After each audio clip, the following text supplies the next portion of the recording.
Good morning. Welcome to Centerpiece. This is Evan Yvonne, your host. Good morning. I am reading First Samuel since early this morning. Early. Maybe before I went to sleep last night and then into this morning. I'm loving it. I'm kind of off devices, not necessarily all day, but I'm intentionally picking up my physical books. Yesterday, I read literature, and oh my gosh, I'm so inspired. I want to write a new production, and anyway, I'm kind of like going through my Bible this morning and picking up on some stories, and I feel like there's some lessons to learn in First Samuel. Obviously, Hannah's story opens it up. It's the bomb, because just the way that God vindicates her, it vindicates her in a way where it's so great because God already knew that he was going to vindicate Hannah. And he already knew that he needed a replacement for Eli. And this story, he's just the best storyteller. He creates the best best situations of life. Nobody can top him because he causes all things to work for the good of those that love him. And Hannah's story is the embodiment of that. So now I'm kind of gone into the story. Eli has already died. His sons have died because we knew Eli's sons were living foul in the temple, sleeping with the women at the entrance of the meeting. And now let's talk. We can't skip over the fact that the Philistines, during the time that they went to war against Israel, killed Eli's sons, as God had already told Eli what was going to happen.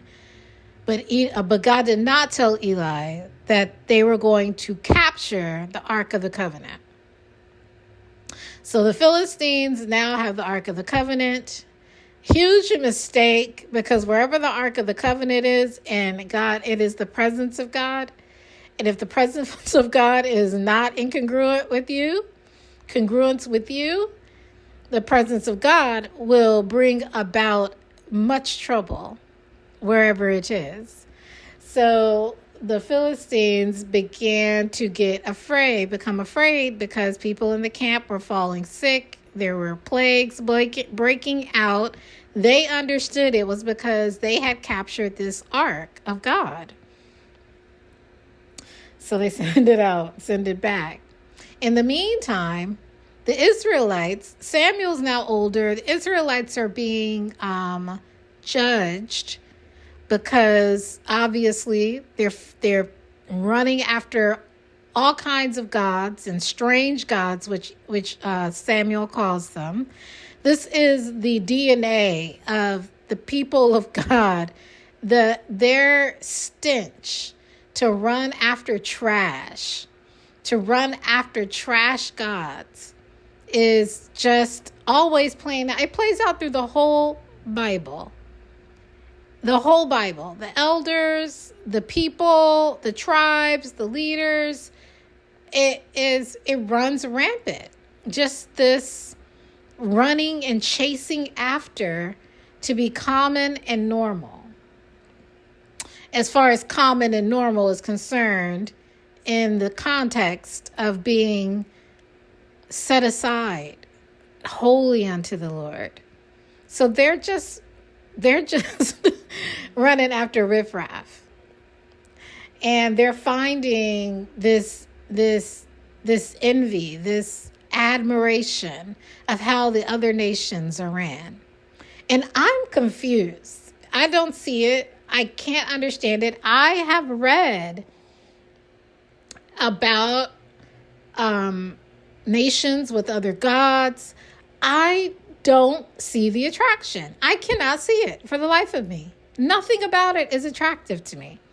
So anyway, I get to this part where now the Israelites are salty.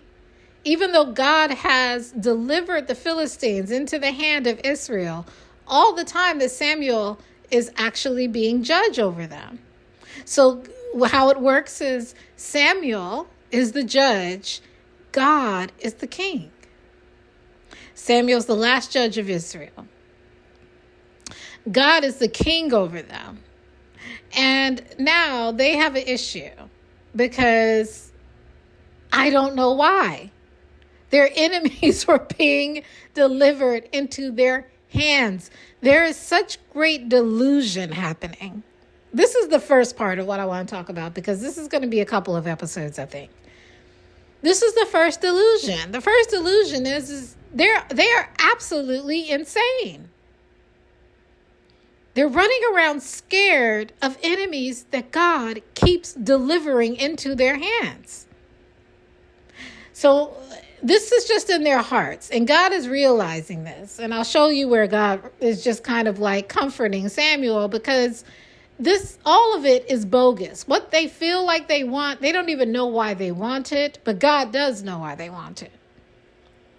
So they're complaining and mad for what I do not know. The fact that they have to be vulnerable and allow God to fight for them, I guess, is embarrassing to them. I don't get that psychology. I'm not trying to understand it. So I'm not going to go into it. So they end up telling Samuel, listen, this is how they trap Samuel.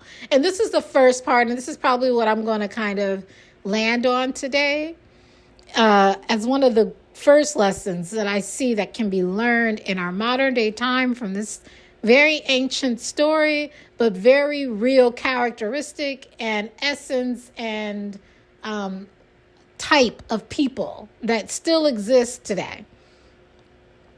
His sons, Samuel has sons. I didn't know he was married, but then I was like, oh, I've read this before, so I know he's had sons, but I never questioned as to how did he get them. But anyway, he has sons, 2 sons that he appoints as judges over a certain area, over Beersheba, which is Israel. Now, the sons are not as devout as Samuel is. And the sons end up, this is what it says about his sons. This is 1 Samuel 8:3. And his sons walked not in his ways, but turned aside after lucre and took bribes and perverted judgment. Now, this combination of words is a combination, and even when they are in solitude by themselves and I see them working in themselves, I despise it. There's nothing that angers me more or nothing that disgusts me more than a person that takes bribes and a people who pervert justice. Now, turned aside lucre. Let's get the definition of lucre, because I know lucre to be one thing in my own mind, which has to do with money. But I want to make sure that we're on the same page when it comes to it, because what I do know is that when I see bribery and when I see perverted justice, I automatically connect them, and it is nothing that disgusts me more. Yeah, money, especially when regarded as sordid or distasteful or gained in a dishonorable way. So that is like, I guess, that's a pre-warning to the fact that you're a bribe taker. Because bribes mostly have to do with money, but bribes really just reveal the darkness of your character to me. It is the greatest betrayal, the greatest indicator to me that you are not to be trusted, that you are not a person who will follow after the heart of God, and that you will do anything to satisfy your own selfish ambitions and you will cover in yourself what you will expose in others, and that you're a very dangerous person. Bribe takers are not my jam. And what I want to say about that is that there comes a responsibility that they had. And this is to anybody, because you can turn what your father or your mother, not honoring your father and your mother, is it's just a very distasteful position. And I don't care what they did. There are so many ridiculously horrible people in the world that everybody has the room to be forgiven. Promise me, I'm telling you the truth. Every single person has the room to be forgiven because of the amount of wickedness, evil, and just activity of wicked men, wicked people. I'm not even talking about Satan. A lot of stuff Satan's off to the side, just like, I had nothing to do with that. Like, this is not even me. I wouldn't even think of that. This is how evil and wicked, just the nature of people are, just the mirror of rejecting God and being a sinner. Every time we have reduced and made this pity pat sin the picture of sin. It is not the depths of it that happen within the heart, the scheming, the plotting, the intentional working out of to do what it is is against what is right and what is godly, and approve of others that do it, so that yours could possibly be hidden. It is the work of the shadows, the work of darkness happening all over the place. So honoring and dishonoring your parents, whether or not you feel like they deserve honor or not, has not to do with whether the fact they deserve it or not.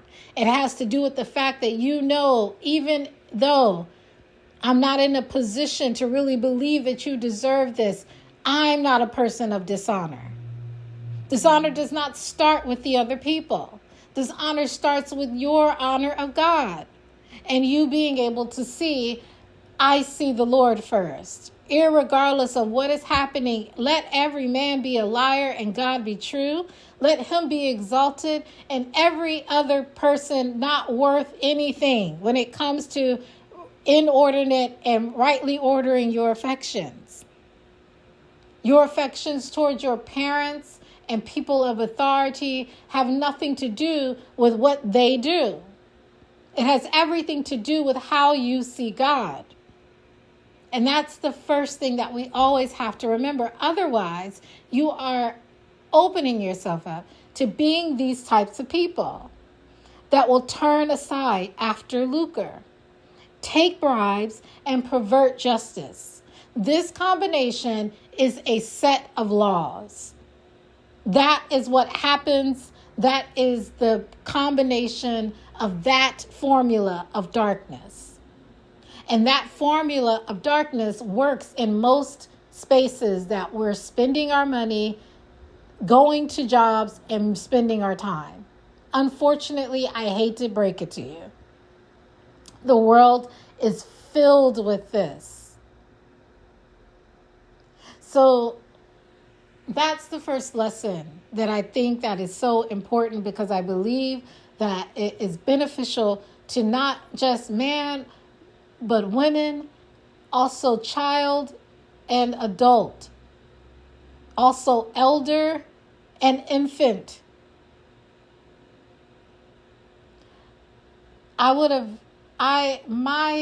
My father's family, I believe both sides of my family left resources for us that most of us didn't get. because of this combination. There's actual projects that I have written out. God had me to continue on. That land that I was supposed to inherit, they would have housed what the things that I had designed. And I didn't do it in thought and in light of that. I did the design and wrote it out because God told me to. He never connected the fact that, oh, this was the space. But when I saw the space, I knew it was the space. But it had been stolen. So anyway, now my father was his childhood job was, my father's family owned a watermelon farm. And from the testimonies of people, these were the best watermelons in that region of Arkansas. And if my father, as artsy and as sophisticated and as elegant and refined as Evan is, guess where I would be? I would be working that watermelon farm if that was what was handed down to me. People still eat watermelons. I don't care. Because I'm going to honor my father. And I'm going to say, I'm a daughter that's going to be like, oh, wow. I never would have thought that this is what I'm going to be doing. I'm going to take this watermelon farm. I am going to, I'm going to work this. The land of the dirt in that land, the soil is the richest red soil. You can eat it, and the nutrients within it is a health benefit, And I would have found every jewel in that land that I could possibly find and work it because I honor my father. Same thing would have happened on my mom's side. What my grandmother and my grandfather had left inheritance. Same thing. I'm going to care for it. I'm going to turn it into, even if I reimagine it, into something different. But my point is that Samuel lived a life that honored and reverenced God. He was literally taught by God how to be a judge and a prophet. The Bible says not one word of Samuel's fell to the ground. God wouldn't let it. He wouldn't let it, which means that Samuel had the power to create a world. He had the power to create. He had the power to make you, like when God tells him, I'm not going to get to this point yet.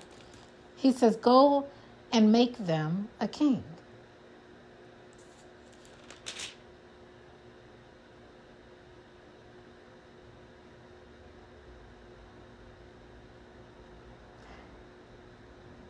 The Lord said to Samuel, this was 1 Samuel 8:22. Well, let's go start with 21. And Samuel heard all the words of the people, and he rehearsed them in the ears of the Lord. So he went and told God. God wasn't at this meeting that Samuel ended up having with the people who are now demanding a king over them. They don't want God ruling over them. So Samuel goes to God, and Samuel hears all the words of the people, and he rehearsed them in the ears of the Lord. And the Lord said to Samuel, hearken unto their voice, and make them a king. And Samuel said unto the men of Israel, go ye every man unto his city. Samuel was a powerful man. He made them a king. And how did he make them a king? He spoke everything that king would be to them. And I'm going to record that one next, but because I want to get as much as I can out of what Samuel's sons did that was so dishonorable. Even realizing if you don't serve God, you could go. I see a lot of terminology in the body of Christ in the church of a spiritual father. If a spiritual father, if a man who is raised up by God calls you his daughter or his son, and you go into his house where you know that he honors God and he worships and he's showing up to be the minister that God called him to be over the people, would you go into his house and wreck what he has with God and not honor it, not say, well, this is the way that he would do it, but you would begin implementing your own ways, your own thoughts, your own way to do this, doing what you know that your father would not do? And so that stood out to me because the Lord was showing me there's always going to be a snare and a trap. The snare and the trap, especially in those that have parents or, great affiliation with those who are serving God in ministry. And what we do, like before, I really didn't have any kind of thought associated with how I live my life. Before, the Lord spoke to me, I heard his voice and ran after him. I wasn't in the church running, doing whatever I wanted. I was out in the world and I did whatever I wanted. But far be it from me to hear the voice of God, answer the call, be made a minister, and now I just do whatever I want. Not regarding my father, who was also a minister, my mother, who served all of her life in the church, but that I would come into the doors of the church and now I'm just going to do whatever. Even of what I know of my mother and my father and remember of them and my grandparents who also served the Lord on both sides.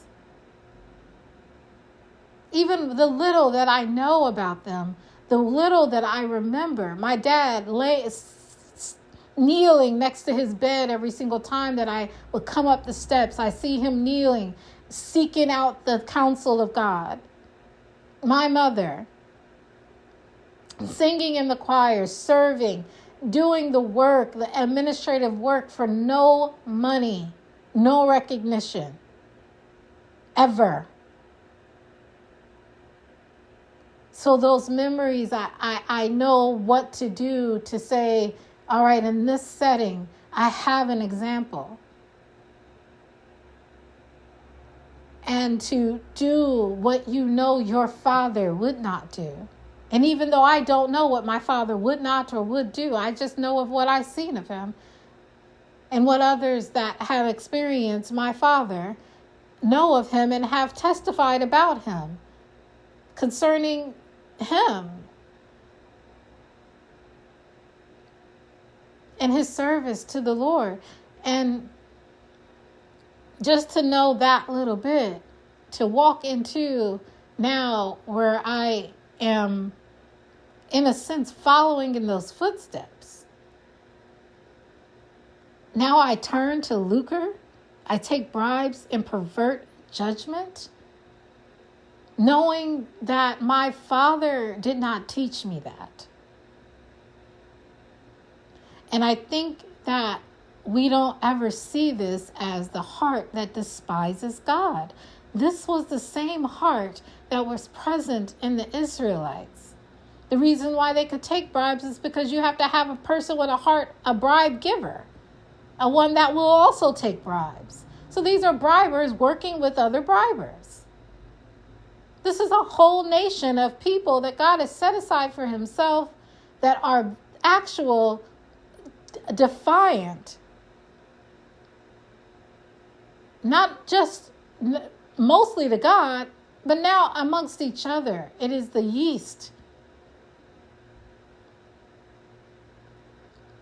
And it's easy to get there. So I'm not saying it as if I'm exempt from it, but you have to be mindful and you have to understand what type of person that you're going to be unto the Lord. What you're going to exalt above him. And if you're calling yourself as one that is serving under the living God or living and existing, just as one who worships the Lord, prays, doesn't necessarily do anything significant or spectacular. You're not on a platform. You're just living life being neighbor to people. It is time that we are mindful of what that looks like. How are people experiencing me? What are they learning from my life? And it doesn't mean that you're outside preaching and standing on your stoop preaching all day. It just means that I'm living my life in a certain way. Am I available or not? But for them to open themselves up and be the trap and the snare that would justify this actual blasphemy of asking for a king over God, all of this is happening in these couple little verses. All of this is happening. They have opened up the way for these Israelites to ask for a king. Because now they're pointing at Eli's sons who are guilty of what they're accusing them of. Not only are they guilty of being accused by those that are actually bribing them. Isn't this the same pattern we see with the Pharisees and Jesus? The same thing. They're setting up the ways that we can trap them just so that we can accuse them. We're the trappers and the accusers. And we're also calling ourselves children of God. Yet we're trapping him. They trapped Samuel. It is the jealousy. It is the jealousy. It is such a jealous spirit.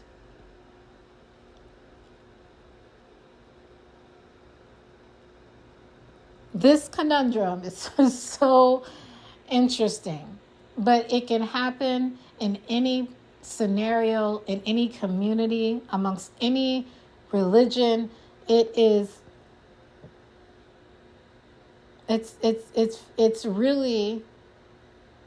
a huge problem. When we learn to accuse concerning what we're guilty of,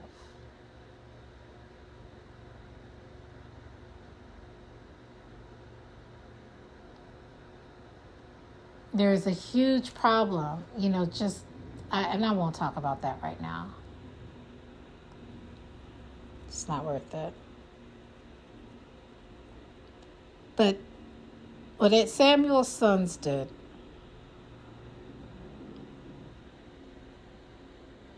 this is the result of that. Then all the elders of Israel gathered themselves together and came to Samuel at Ramah and said unto him, Behold, thou art old, and thy sons walk not in thy ways. Now make us a king to judge us like all the nations. How pitiful. How pitiful. How pitiful it was that Samuel's sons could not just fall in line. Even if they weren't worshiping as Samuel worshiped or knew God in the same way, They could have done better. They could have been at least have integrity, have honor for God, and not just say, well, this work is not as important to us as the other work that we could be doing. And I see that a lot.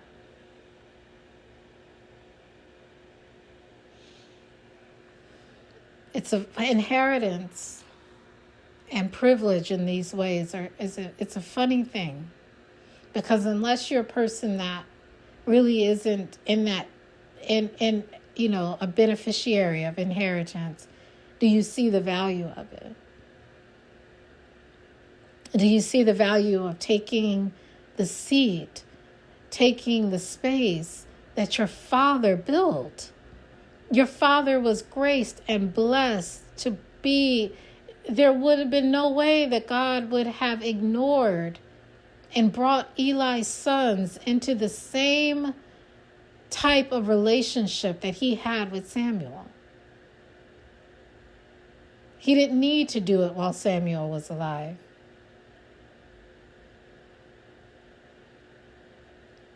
And for them to not long for it, there was something else that was more important. The ways of the world. The ways of the world were more important. So yeah, I'm huge on encouraging anyone, everyone. I don't care if you're inheriting a bicycle shop. Honor your inheritance. Even if your parents are the worst, even if they're bribe takers, you can turn that around. But don't forfeit your inheritance and what has been built to make it completely easier, that can catapult you past norms that most people are stuck behind, because somewhere along the road over the last centuries or so, what their families were building so that they could make it easier for them in their generation was stolen from them. And they're starting over.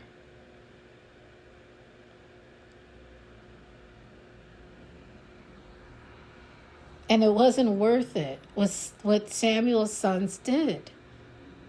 They dishonor and desecrated Samuel's legacy while he was alive. And it broke his heart.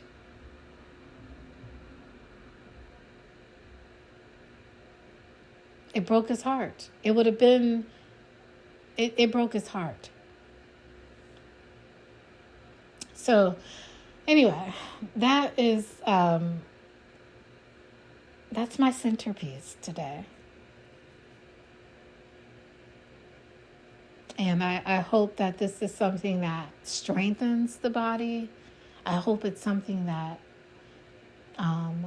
unveils eyes and hearts and really brings an accountability to the heart and to our duty to do what is right with what we are inherited and with what we receive as an inheritance, and to see it rightly. And that's my prayer, is that we would see inheritance rightly, and that we would honor God, even if it needs to be, what the essence of it needs to be torn down, dismantled from, but that God would give us the blueprints for building up in righteousness and to maintaining something that is a blessing.